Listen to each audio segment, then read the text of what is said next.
ஜெர்மனியில் நாடு கடத்தப்படுவதை தவிர்க்க முயற்சிக்கும் புலம்பெயர்ந்தோரின் கைபேசிகளை அதிகாரிகள் கண்காணிக்க வேண்டும் என கோரிக்கை விடுக்கப்பட்டுள்ளது.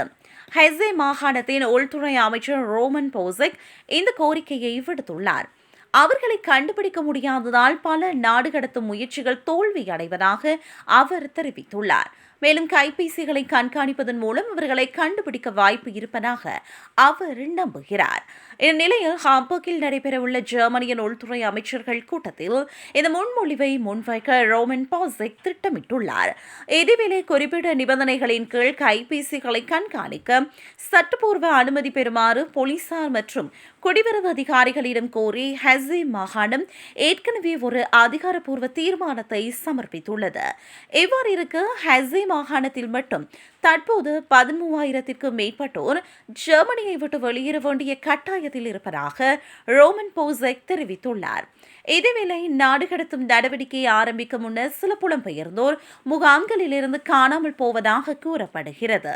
காணாமல் போகும் சிலர் பின்னர் சட்டவிரோதமாக வேலை செய்யலாம் என அதிகாரிகள் கூறுகின்றனர்.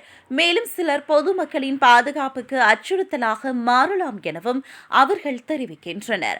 அத்துடன் கடந்த 18 மாதங்களில் மட்டும் 40,000க்கும் மேற்பட்ட புகலிட கோரிக்கை நிராகரிக்கப்பட்டவர்கள் அறியப்படாத இடத்திற்கு சென்றுவிட்டதாக அவர்கள் கூறுகின்றனர்.